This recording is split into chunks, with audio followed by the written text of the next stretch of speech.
Hi, everyone, and welcome back to the Poema podcast. I am James Prescott, your host. Welcome back to the show. Really great to have you all with us here again. And today, I am delighted to welcome a new guest. This is somebody I've been wanting to have on the show for years, really, and delighted to say we finally got them on. Welcome to the show, Tori Glass. Thank you. Thanks for having me. I'm excited to be here. Yeah, it's fantastic that you're here. Like I said, I followed your work for quite a while, and we followed each other on Twitter and things, and interacted a lot there, and it just never got around to asking you asking you on for some reason. I don't know why. Um, but um, but yeah, so but yeah, Tori does a lot of anti-racist work. She did. Um, they have a lot of they do this thing called white homework, which I subscribe to, and all people should subscribe to, by the way. That's your page. Is that your Patreon thing? Yeah, it's set up. Yeah, set up through Patreon. Yeah. Yeah, yeah. All white people who need to do anti-racist work should sign up for that. I highly recommend it. Well, that's all white people, by the way. Um, Everyone. we're going to talk about this today. So tell us a bit of what you do and your story. Yeah, absolutely.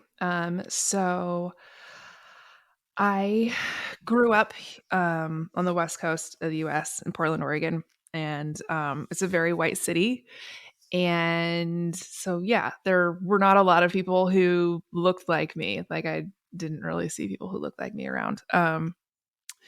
And that always kind of bugged me because what I did notice as a kid was that when I would see someone on the street who was like very clearly experiencing some sort of crisis, it was like disproportionately a Black person or a person of color. And it's like, how come I don't really ever see Black people around? Like, but you know, when somebody is experiencing a crisis or like clearly in need of support, that person is way more. And like this is I didn't have language for this. It was just something that I noticed. Like I was a little kid. So and I grew up really poor too. So I was just like I don't like how this is playing out. Like something seems very wrong here. And I've always been very justice oriented. Um much to the chagrin of the adults who were in charge of my life as a kid. So that wasn't really exciting. It's not, yeah, kids who think that things should be just and fair, or at least an attempt should be made to be just and fair. Um, Authoritarian adults don't like that. So Yeah. that that didn't work out great for me as a kid. It's working out a little better now, Hmm. but so that was kind of my childhood, and that was something that really oriented me towards justice and wanting to try to like find solutions for problems. I don't know, I'm like weirdly optimistic, and I'm just like very committed to the idea that there are pretty great solutions for most problems. And culturally, I think we're just sort of taught to either like just accept the status quo, right? Like not rock the boat, or we're taught that like, well, there's nothing that can be done, so this isn't like a worthwhile way to spend our time or energy, right? And very very like victim blamey, like obviously US is all like bootstraps and like individualism, and it's confusing and depressing, but that's where we are currently. So yeah, that was sort of like childhood, and then I how I got into the work that I was doing now. Let's see, when was this? So 2016 I got a job working in a neuroscience lab at a university here in Portland. Um, that was a really incredible experience. And what I was actually doing in the lab was recruitment for underrepresented minorities. to bring them to the university because, again, Portland is really, really white. And, the school probably wasn't on the radar for a lot of postdocs of color specifically. So my boss was very committed to this idea of we need to, make sure that we're bringing people in and like giving them support that they need to like be able to stay afloat because this is like a really difficult process. And it's really difficult when you have support and when you have family members who have gone through like, an extra like 4 to 8 years of university. So if you don't know anyone who's ever done this before, it can feel really disorienting. So that was kind of what I was in charge of. We had a group of folks who kind of came from like all over the US and all over the world. And they kind of just were able to like my job was to sort of create community for these folks and to make sure they had support and mentorship and knew their way around town and like had fun places to go. So yeah, we would do, we'd try to do like monthly events, just like social stuff so that people could, get out of the house, get out of the lab, and, spend time together and, build community with folks who had very similar experiences, very similar backgrounds. So in that lab, though, there was a lot of work being done on the developing brain. So the primary grants that were funding the lab were for ADHD, studying ADHD and autism in the developing brain. So a lot of the research subjects that would come in were initially all of the research subjects that would come in were kids and kids who'd been diagnosed with ADHD or autism or both, right? And so that was a lot of research that was being done in terms of like looking at brain structures and the differences or similarities between brain structures of like neurotypical kids and kids with ADHD or autism. And so that was really incredible, kind of like learning how brain development works, right? Yeah, that's really interesting. Yeah. And then on top of that, there was a lot of other, it was a huge lab and there was a lot of other research going on around like race and implicit bias, around like maternal trauma and healthcare outcomes for kids, or like mental health outcomes for kids. And so there was all of this incredible research being done like all around me. And we had all of these researchers and professors and doctors come to the university like from all over the world to like give talks. And it was just like you could just walk in and like attend a talk from like a top neuroscientist or neurosurgeon. Wow, that must have been awesome.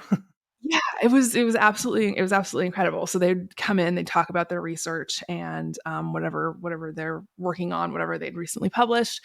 It was really, really incredible because it was kind of like a front row seat to what was happening in neuroscience. And so in this environment, I'm also tweeting a lot. So I was um I was like in the process of like leaving church and realizing that like white evangelicals in the US were very like they're just very anti-black. Like that's just all there is to it, right? And so I'm sort of like processing that and working through like going back through everything that I was taught, right? In history about like this country and about our values, our ostensible values, which is like kind of a joke now. But I'm like going back through everything and like applying this like new lens to it, right? Of not being satisfied with this very whitewashed narrative and like going and like hunting down information that was excluded like from our history books, right? And So I'm doing that and I'm talking about all of this stuff sort of all at the same time, right? So it's like all this neuroscience and anti-racism stuff, um, going back and like trying to integrate like Black history and Chinese history and Indigenous history into like what I was taught, which was none of that. Um, and so I'm talking about all of this online kind of all the time. And through this process, I people started asking me questions, right? Like I did really try to be approachable for the most part, if somebody was engaging in good faith. Um and yeah, so people started asking me questions. People started going, okay, but so what do I do? Um oh my gosh, sorry. People started asking like, okay, so what do I do about racism? My response was always like, well, I don't know you personally, so I don't actually know what you should do. Yeah. You know, it's like if like one of my best friends asks me like, okay, what should I do about racism? That's a pretty easy question to answer because it's like I know where you went to school. I know where your parents live. I know like what your income is ish, right? And like how much flexibility you have, how much access you have, how much margin you have in your life. And so I can help you come up with a plan of like, okay, so here's some things like maybe consider spending, I don't know, less on X and like donating that, or maybe consider like carving out some time every week or every other week to go and volunteer somewhere. Um, or like consider like consider what you're going to do if you like get an inheritance from a parent or a grandparent who passes away. Um, like bringing anti-racism into those conversations has been really important to me. But again, I was in a position where I couldn't just tell someone. I can't just go out and be like, everybody needs to be like donating 10% of their income to Yeah. some anti-racist cause, right? That's not fair. That's not realistic. Mm. Some people, some people can do that. Some people can't. A lot of people should be doing way more than that because they have disposable income, you Yeah. know? So it's Absolutely. like a whole spectrum, right? Of where people are and what they have access to, their current like position in life and life circumstances. And I have found, especially with like leaving evangelicalism, um, that being prescriptive is pretty crummy. Like it's not a great way to kind of engage with people of like, here's this just like blanket statement. Everyone has to do X, Y, and Z. Um, so with that in mind, I was like, okay, I need to like create some tools for people so that they can go and figure out what they need to be doing. Because I can't, I don't have time to like get on the phone and like talk to everyone that asks me a question for like an hour and go, okay, like, what's your background? Like, what industry are you in? What are things that you can do for the people that you work with already, for your neighbors? So I was like, I need to create some tools to sort of help people who are asking these questions and want to figure this stuff out, but don't people I'm like I don't have time to just like sit down and like chat with every single person on Twitter who asks me a question. Like I can't even keep up with my mentions, right? So Oh, absolutely. so Yeah. it's that was a lot. So what I did was I ended up creating White Homework, and that is basically like a personal anti-racism sort of assessment tool that people can use to kind of examine their own history, background, um, culture, the environment that they were raised in, where you work, where you spend time, what like where you get your information, your entertainment, like everything, um, to sort of give people their own way of doing the work, doing analysis, like asking, okay, where can I do more, right? Like what are opportunities that I have in my life right now that I'm not taking full advantage of? Things like that. So with that, with the little like white homework modules that I made available to people. I also started White Homework as a podcast, um, to sort of talk about a lot of these issues that maybe like a online course module situation isn't super appropriate for, right? Like, I mean, racism in the US in healthcare and policing and housing and all of the things, right? Some of that isn't like something you can just sort of hand to somebody. Be like, hey, do Yeah. your white homework on like racism and healthcare. Like if you're not in healthcare, you need to know this information, but there's not a lot you could probably do about it. So giving people information in a way that was accessible and honestly like kind of snarky a lot of the time has been the way that I've kind of chosen to like use the information and the position and the access that I had to, I mean, hopefully make life better materially for people. And the reason that I started the podcast was so that I could start this Patreon that I have, the White Homework Patreon, which is set up to like to help people of color, people from marginalized communities in um pay rent every month. So essentially like having some families, um just giving families a year off of having to pay rent, because again, as someone who grew up really poor, I know what a big deal it is, to like just to have like 1 month off of paying rent, never mind like a year. So that was something that I was really passionate about because it was like, this is my own lived experience. I know that this makes a huge material difference, like a huge impact in that way, but also like the mental and emotional well-being of the families that we support like skyrockets, which is incredible. And because they don't have to worry about like, oh, if the car breaks down, I'm not going to be able to pay to fix it. Like, I don't have an extra $100 every week or two for therapy for myself and my kid. All of these little things that like are nice to have, but like in our country at least are considered like meh. Like if you don't have that, like that's your problem, I guess.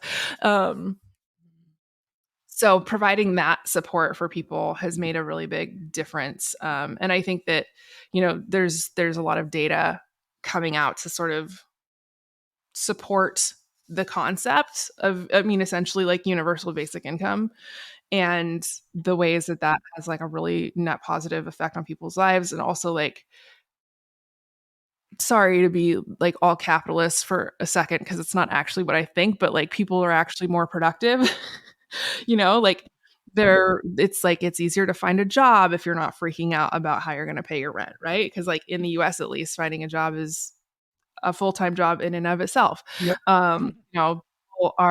People are able to take care of themselves, right? So they're getting enough sleep, and all of these things sort of snowball and like can really drastically improve somebody's quality of life with like honestly not that much money. Um, so that's where I am currently. That's what I'm working on. I have some new projects that I am working on right now, but let's say, yeah, that's like the medium length version of the story. No, that's really great. I mean, obviously I've been aware of your work for a while, and I didn't know the stuff before. I didn't know you worked in a lab and all the neuroscience stuff, because I'm fascinated by all that stuff. Like I'm really interested in all that. It's become part of my spiritual journey, pretty much. Like Yeah. learning about how the body works and the brain works and all of that. Like it's Mhm. fascinating. So that's interesting as well. So, but yeah, no, and I've seen you on Twitter, and and you really do a great stuff, and have supported a lot of people. So it's really great work that you do. Um, One of the things I wanted to talk about, which I don't think you can ever talk about it enough, right? Which I've learned because I'm a subscriber to White Homework. So and one of the things that I've learned about a lot is the concept of whiteness. Right now, a lot of people may not know what this means, right? Or may have a different misunderstanding of what it means. Especially white people might not understand it. So I thought it might be good to explore that today. And especially because how it doesn't just damage people of color or black people, but it also damages white people. So, Yeah. yeah, just tell us a bit about whiteness. So people who maybe aren't familiar with it or haven't heard of it or don't understand it, maybe. Yeah, absolutely. So people people tend to get a little bit nervous when you talk about whiteness, which is, I guess, fair, right? Because yeah, there's not a lot of understanding about it. It's not something that's you're being taught like in school. Like if you go to university, like you'll learn about it, but like kind of like primary school in the US, like nobody's talking about this. And so it gets really confusing because essentially what people here are told is like just treat everyone the same and like don't see their race or their color or their background or whatever. Um and so then kind of bringing in this concept of whiteness like as a construct and as a system that as a system that works to protect certain people at the expense of other people. That's sort of like the analysis that I kind of tried to bring to it. And I also tried to, like, again, be cognizant of the fact that this can be a really activating subject for people. And right, like nervous systems are not rational. And so having these conversations can be really hard. And I, when I'm leading like anti-racism training um, for folks, again, it's overwhelmingly white folks, and this is I always start out with this, like I always start out with this idea of like, okay, so your nervous system, it's very normal if you have like a nervous system response to this discussion, right? Because it can be a lot for you when you made it to adulthood never having learned any of this stuff, and then you sort of get blindsided by it as an adult. And it really is sort of counter to the things that you were told, both like explicitly and just through osmosis, like culturally. Um, that can be, again, like really difficult for people. But the way that I explain like whiteness versus white people, right? Like whiteness, all race is a construct, and whiteness is a construct that was created, invented. I guess I should use the term invented. I like that word for this. Whiteness was invented to be a like moral justification for like the oppression of other people, and a religious justification originally for the oppression of other people. And so there, because of all of this colonization that was going on in like the 15th and 16th centuries originally, which is when the concept of whiteness sort of originated. um, there was all of this theology being done like in the Catholic Church, especially around like white superiority, right? That like God had actually given the entire planet to like European men, and everyone else was supposed to be like subordinate to them. And they, again, like race did not exist when the Bible was written, like the New Testament or like the Hebrew Bible. Obviously, like that construct didn't exist at the time, but they somehow managed to like make the Bible support this theology of domination and subjugation. So again, like whiteness isn't a real thing in terms of like a physical thing that exists in your body if you're like a white person. Like that's not how it works. um it is a social construct.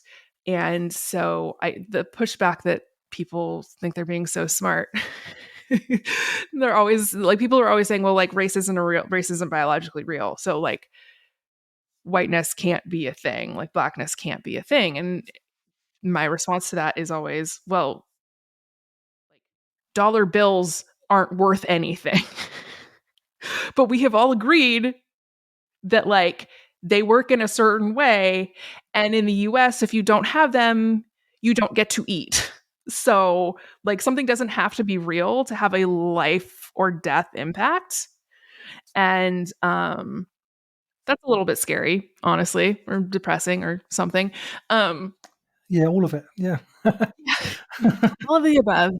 So that's sort of how I explain this idea, right, of racial superiority and like purity and like this God-given right to rule, right, to be in charge of other people, because being white is like proof of your worthiness, I guess, or something.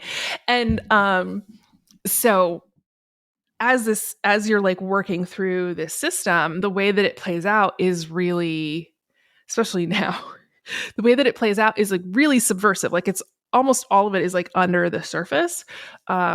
It's racism ultimately is very rarely, you know, in 2023 is actually very rarely like this explicit statement, right? Like explicit violence where somebody like writes a manifesto and is like, I hate X, Y, or Z people, and so I'm going to kill them. That does happen. I'm not saying it doesn't happen, but like the overwhelming majority of the impact that racism has isn't that, right? It's this idea that white people have internalized, again, like from culture, from society, from history, or like from the history that we're taught, that you know white people just know better. Like they're just, even if it's a little bit, right, the white people are maybe a little bit more objective or a little bit more neutral or a little bit more rational, reasonable, like don't get upset. We just keep everything like very calm, and like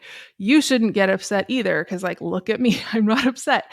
Um right. And so it's this weaponization of people's, of the nervous systems of people of color ultimately, because you're not allowed to have an emotional reaction to injustice, right?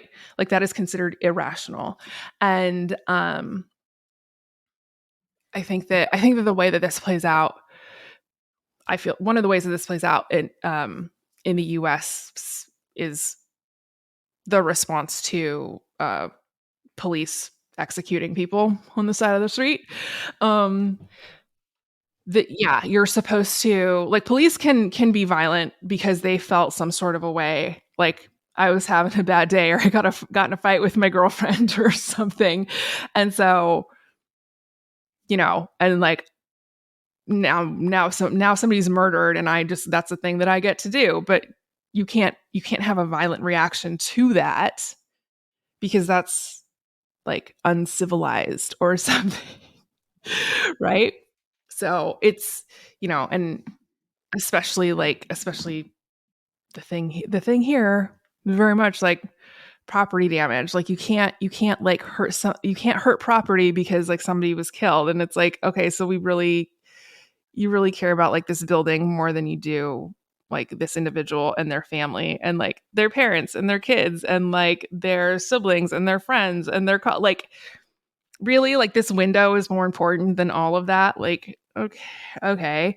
um so I think that that's sort of the kind of the gist of how it works, right? Is it's like just this internalized idea that it's never interrogated, right? That we are taught not to. It's not like we're not taught anything. Like we're taught not to interrogate this concept, um, because once you examine it, it's not valid, right? Like it's made it, like you can argue that it is valid from like the perspective of explicit subjugation, but it is not a morally valid argument. Like there is no way to make it a morally valid argument. And so, you know, again, like we don't examine this construct, and that is, you know, that leads to all kinds of really horrific outcomes for people of color, for immigrants. And like the ways that this plays out, again, it's just, you know, it's might not seem like a big deal, right? But when you have a white person who's like unilaterally deciding, like, I don't believe my black patient is telling me the truth, I think they're exaggerating because they want drugs, um stuff like that, again, like that has like a life or death impact, right? Yep. Because it's like, well, I'm going to walk away from my responsibility here because I don't believe you because you are not a trustworthy person. um so that's really, I feel like, I don't know if this is accurate, but it's something I've been thinking about today, actually. That like the main currency of whiteness is like this credibility or trustworthiness, right? That like you can default to white people being trustworthy. You can default to white people being credible. Um, you can't default to like a black person being credible. Like that's not realistic, right? And so that's really the way that that plays out. And it's, again, it's not called, that's not called racism, right? Like that's just called, people are just like, oh, I'm just being smart. I'm just taking precautions. I'm just, whatever, something happened or I saw something on TV. And so now I'm going to just be, I'm just being less likely. I'm just being less trusting because I saw something somewhere or I had some experience, and that is justification for treating all people who look a certain way as, yeah, like less trustworthy, and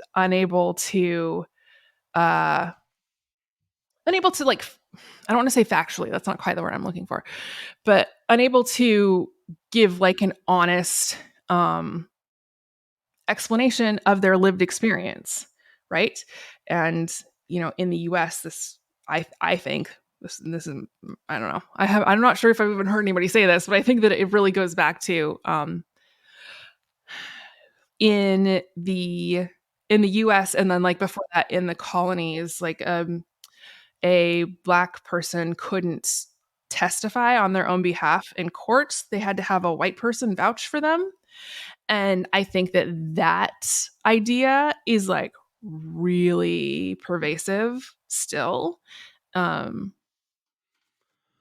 but again, it's like it's not explicit, so it's not examined, but you can see that it's still happening because you can look at the data and go like the outcomes here are not similar, right?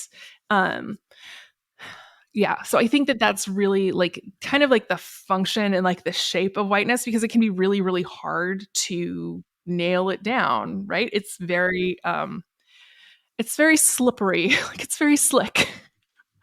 And it just sort of like evolves, right, with time. And so try like that makes it incredibly hard to try and, I'm not, work against sounds bad because white people have a hard time distinguishing between whiteness and themselves. Like when you say something bad about whiteness, when you say like whiteness is inherently oppressive, they think that that's a personal statement about them and their character, because again, nobody's doing any critical examination of this stuff. So um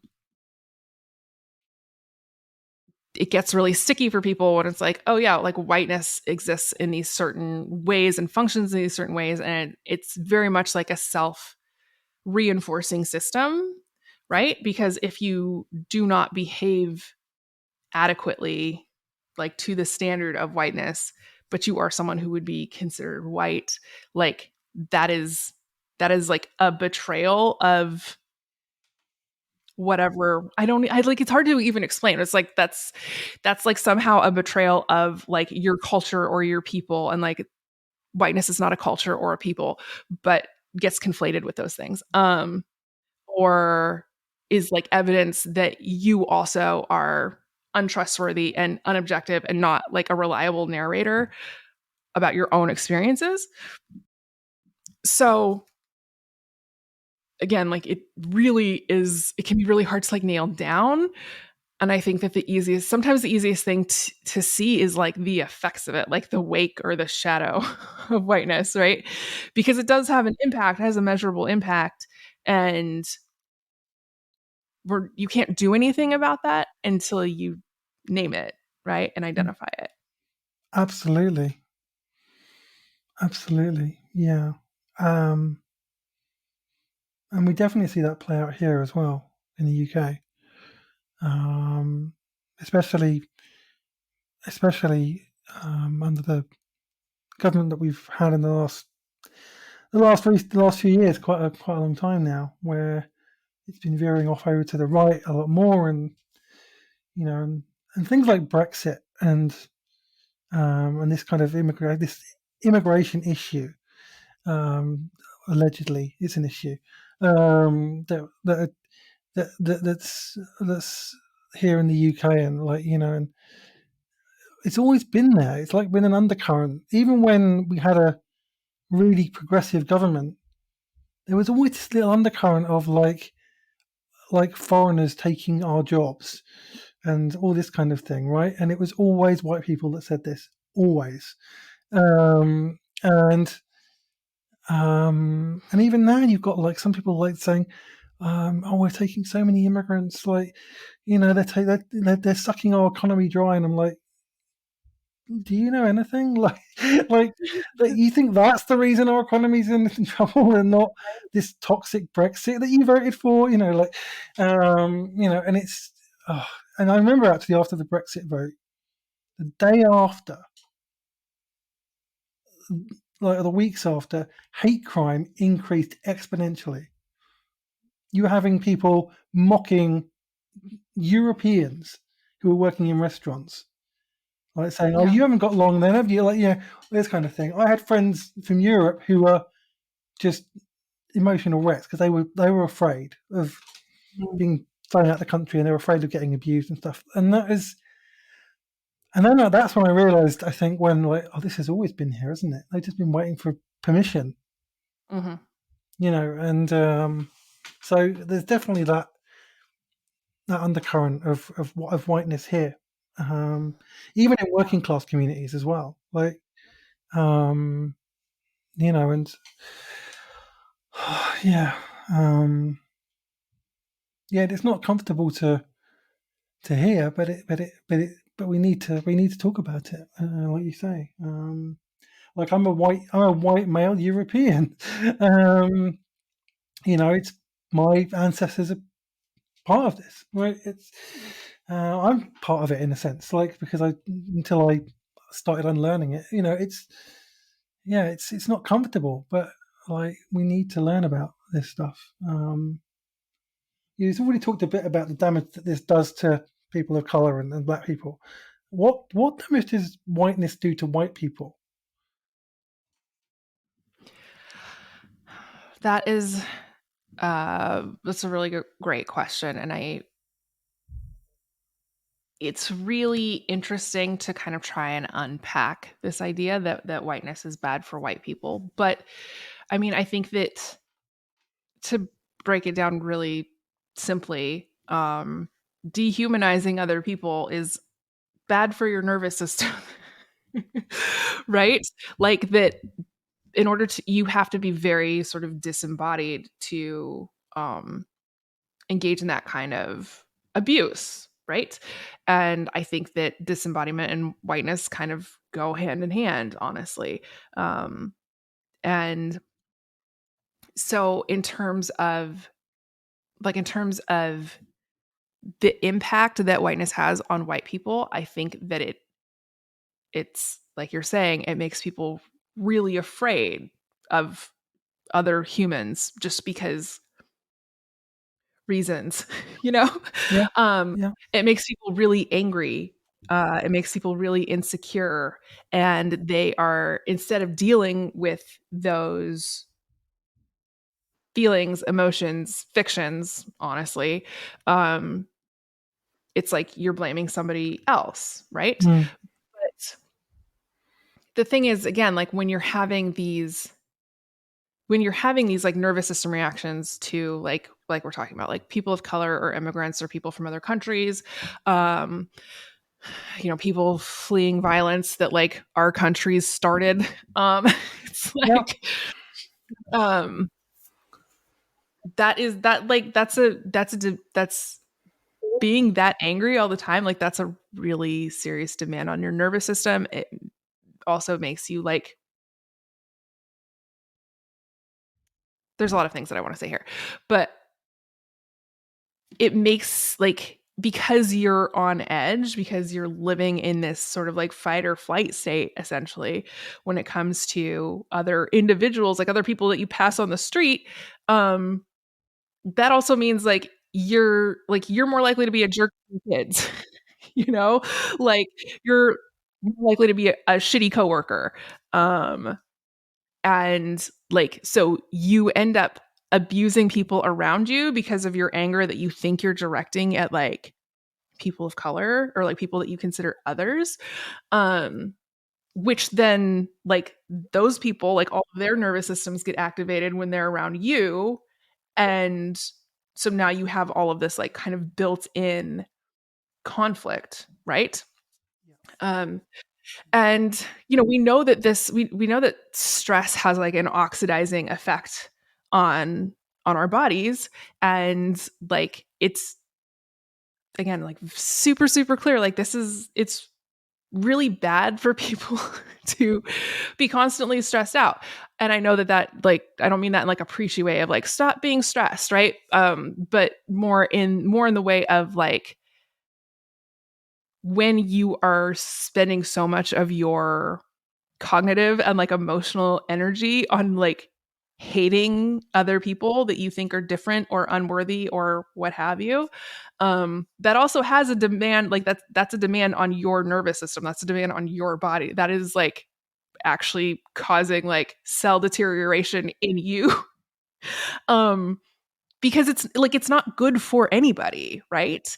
And obviously like the impacts are very very very different, right? I'm not trying to say that like some white dude like getting off of work and like being an asshole to his 7-year-old is the same as like a cop like lynching someone. I'm not saying that, that's not the comparison I'm making. But the fact of the matter is like being that angry, being that hateful, like that's not good for anybody. And the fact that other people's existence has the ability to like steal your joy or your peace or contentment, um when it doesn't have to, like it doesn't have, like that's a decision that you are making at the end of the day, right? Like that's a choice that you have made. You have chosen to like whatever the situation is, wherever like your prejudice and bigotry lie, like you have chosen to give those things power over your nervous system responses, right? And again, this has detrimental health impacts for people, across the board. uh Something like a phenomenon that we're seeing in the US that we've been seeing for the past, I don't know, well, since Obama got elected, I'm gonna say. But there has been like, um white men in this country have like really kind of taken a downward turn, in terms of like their own health, their own emotional well-being. The rates of white men who die by suicide, have skyrocketed. um, and there's just like a really immense amount of like self-hatred, that white guys experience. Mhm. um, Yeah. that again is like that has an impact on like Yeah. on you, on your physical body, right? um on your mental and emotional well-being, but it also has an impact on like your family, it has an impact on your community, it has an impact on the people that you work with. And I don't mean like, oh, people can't get anything from you, right? But like you've when you are in this space, you're like manufacturing trauma essentially Yeah. that other people have to deal with, which then reduces their quality of life. right? So I think that like whiteness is incredibly toxic for white people. I don't think it's not quite as dangerous as, like racism as an example, but it has this really kind of like toxic sort of calcifying effect on white people as well. And I think that sort of the more that you're bought into this narrative of like, well, I'm superior because I was born that way. I was given this position like by God or the universe or whatever justification you're using, right? Or just like it's just science. I'm more rational. Like you're kind of like sitting like the way that I think about it is like your nervous system is sort of like sitting in this like vat of just like acidic self-hatred and like self-loathing and like it's that's not good, like get out of there, like you don't have to be in there, no one is making you sit there. um yeah, so I would say that those are kind of like the major ways that I see whiteness sort of impacting white people in a negative way. And it's like again it's kind of horrifying because it like does not have to be that way at all, right? Like white guys don't have to be toxic, It's like you don't have to hate yourself, you don't have to be insecure. Like there's enough for everyone. And I think that maybe that's like part of the issue is that there's like this scarcity sort of mindset. And it's like there's more than enough for everybody on the planet, like full stop. Like everybody on earth could have a decent quality of life standard of living. Absolutely. Like that's just there's enough. But yeah, like white men realizing like, oh shit, I'm losing my privilege. Um, Yeah, that's I it. don't know. And this is something that, yeah, absolutely. And I've actually said this in other episodes of this show that a lot of that I see a lot of the anger that I see on white men, especially conservative white men, is it's a lot of it is unresolved grief. In that, and that grief might be partly to do with, oh, my privilege is being taken away. Like I got my entire value from my privilege, uh, and now um, I'm getting that taken away. So I've now actually got to deal with like like my own lack of value in myself, my own Mhm. insecurities, my own traumas, my like. Instead of getting therapy, they get angry, right? And of course, social media doesn't help this either. Like, and I noticed because I'm on Twitter less now, Mhm. and I noticed when I was starting to use Mastodon, and I noticed it was so different.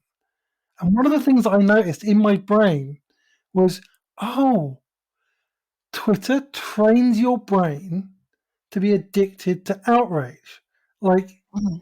as in likes and clicks and all of this kind of thing. And it's like you're looking for the next thing to get outraged about. And it's like a cycle that your brain gets into, and you start to think this is normal, but it's not normal.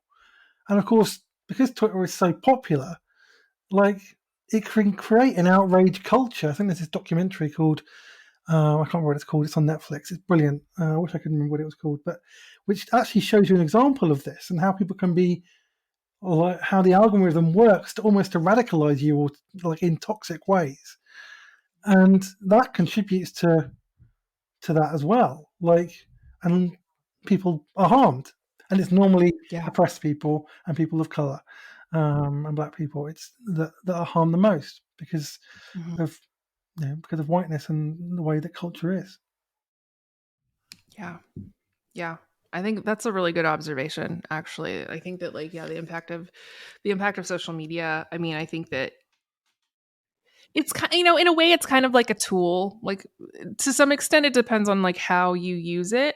But there's also another piece of it that's like you don't necessarily have you probably don't ever have complete control over like what's coming through your social media, right? Because you can't control other people and you can't control the algorithm. Um, but yeah, I mean, I think that that definitely um, kind of like exacerbates the problem. Like it makes it a lot bigger because yeah, you're constantly being fed this like fear narrative, right? Or this narrative of like if other people have enough, you don't get anything, right? And um and then because of that, the people who are like buying into this narrative or who are being, radicalized by the algorithm, which is like that's a thing that happens. Um they all find each other, right? Because they all wind up in the same spots. Yeah, And then again, it's like this self-reinforcing system of like if everybody around you is in this toxicity, like it's hard to like even see outside of it. yeah, that's right. And we actually saw this during the pandemic as well, where Mm. literally people, anti-vax people, were finding each other on social media and connecting and forming these communities, and it just got out of control. And it was normally white people. I have to say, it was Yeah, mainly. it was I mean, I'm not saying it was entirely white people, but it looked like it was the vast majority of people that I saw overwhelmingly. were white people. Like it was, you know, and yeah, I'm not hating on white people because I'm white, but that's just what I noticed. But Yeah, but it's just crazy how these things happen, isn't it? Like Mhm. how social media can, and like you say, I think it amplifies everything. It Right. just Yeah. blows it up and makes it bigger and causes more harm than it would have done. Yeah. So Yeah. Well, I mean, when you write the algorithm to like try to keep people on your website, on your platform for as long as possible, like you show them the things that are going to piss them off, right? Cuz like if you see a cute video of a dog with like his little word buttons on TikTok, like that's not going to piss you off. You're not going to stop and write like some nasty comment. You're going to be like, "Oh, heart, moving on." So, yeah, I mean, like data is pretty clear that like the algorithms are being written to keep people on the platforms as long as possible, and the thing that the emotion that keeps people online the longest is anger. yeah, yeah. Oh dear. um, so try to bring this all to like a close, but like I'd normally ask you like what would your one piece of advice be, but we just but obviously everyone's different. Mm-hmm. So Hmm. everyone is coming at this from a different place. But is there any kind of like one basic thing like that everyone can do Mm, to yeah. which doesn't cost anything, which doesn't, which is just maybe it's just a change of mindset or whatever that Mhm. people can do to to kind of stand up against whiteness and systemic racism and all of that and Yeah. oppressive systems. Is there something Mhm. that you've learned that you would want to pass on? So the thing that I have noticed in the last, and this is really like this is kind of reorienting like the way that like my own lens and like the way that I view whiteness and interact with whiteness. Something that I have noticed um over the last couple of years that's becoming clearer and clearer to me is that I don't want to call it the antidote, but I think that the opposite of hatred is actually joy. And like that it kind of sounds weird, but it's really fascinating because like one thing that I've noticed there's this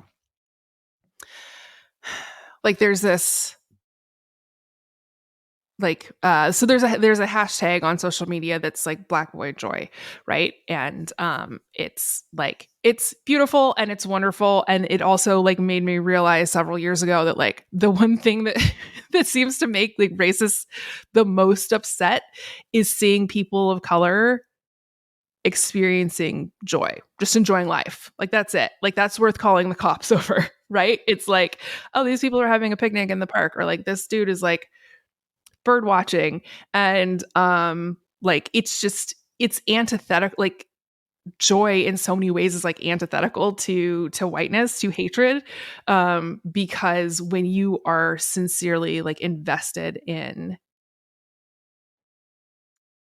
when you are sincerely invested in like creating a world where more people can experience joy, like that is inherently the opposite of the world that whiteness has created.